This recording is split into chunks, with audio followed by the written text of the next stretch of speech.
रायपुर दक्षिण उपचुनाव में अब मतगणना की बारी है। दोनों ही पार्टियों ने चुनाव में जीत के लिए अपना दमखम लगाया है।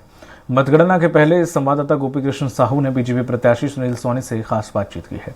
चर्चा के दौरान सुनील सोनी अपनी जीत को लेकर आश्वस्त नजर आए।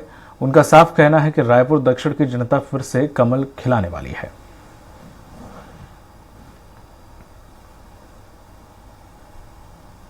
दक्षिण विधानसभा चुनाव के नतीजे आने में अब कुछ ही घंटे शेष रह गए हैं। 24 घंटे से भी कम का समय रह गया और हमारे साथ भाजपा के प्रत्याशी सुनील सोनी जी हैं। सोनी जी, कुछ ही घंटे का समय रह गया। जो 1.5 माह से मेहनत की है उसके अब नतीजे आने वाले हैं। थोड़े नर्वस हैं? काहे को नर्वस हो गए? जनता ने आशीर्वाद दिया है, खूब प्यार दिया है।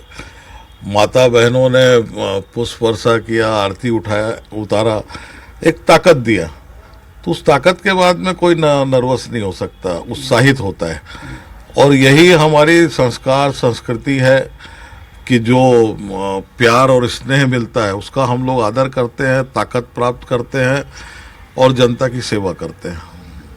जो 1.5 महीने में जो कुछ भी अब बीती हुई, चाहे वो बयानबाजी की बात करें या जिस तरीके से राजनीति एकमात्र सीट को लेकर देखने को मिली, कांग्रेस की ओर से कई सारे बयानबाजी है जिसमें नशे की गोली हो गया, ताकत की गोली, इस तरीके से भी बयानबाजियां जो है वो देखने को मिली। कितना इतना प्रभाव जो है वो चुनाव में देखने को मिलेगा? देखिए, कांग्रेस पार्टी देश के अंदर में भ्रम फैलाना उसी का एक हिस्सा रायपुर दक्षिण भी रहा। विकृत मानसिकताओं के लोगों की एक फौज हो गई है और आने वाला समय देखना आप कि उनके कार्यकर्ता भी कांग्रेस से दूरी बनाएंगे। वो परेशान हो गए कि भ्रम फैलाना, झूठ बोलना, लोगों को तोड़ने का काम करना, सामाजिक ताने बाने को बिखेरने का काम करना, ये जो कांग्रेस का एक स्वभाव है, इस स्वभाव से अब उनके कार्यकर्ता नेता छोड़ रहे हैं पार्टी को। वो चाहते हैं कि देश की मुख्य धारा के साथ में जुड़े, देश के विकास के अंदर में जुड़े, सनातन के साथ में जुड़े, देश को मजबूत करने के लिए अपनी ताकत लगाए। अब ये कांग्रेस पार्टी के जो नेतागण हैं, कार्यकर्ता है, जब मेरी बातचीत होती है तो अब वो देखते हैं कि अब रास्ता केवल भारतीय जनता पार्टी है।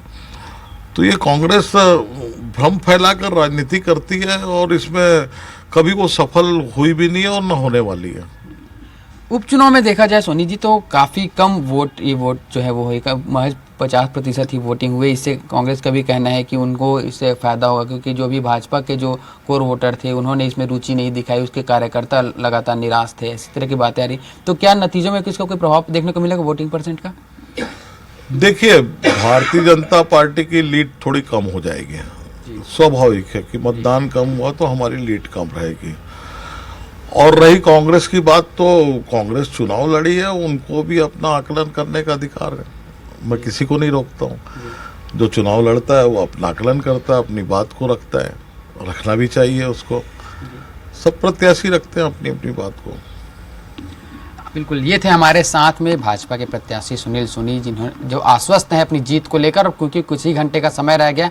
हालांकि जिस तरीके से वोट परसेंटेज देखने को मिली इस उपचुनाव में, तो कहीं ना कहीं जो भाजपा का जो मार्जिन है, जीत की मार्जिन, वो कम होने वाले हैं। लेकिन भाजपा अपनी जीत का दावा आज भी करे। अब कुछ ही घंटों का इंतजार है। फिलहाल देखना होगा कि जब ईवीएम खुलेंगे तो ये किसके पक्ष में जाता है। कैमरा पर्सन सूर्यकांत गौतम के साथ मैं गोपी कृष्ण साहू, स्वराज एक्सप्रेस।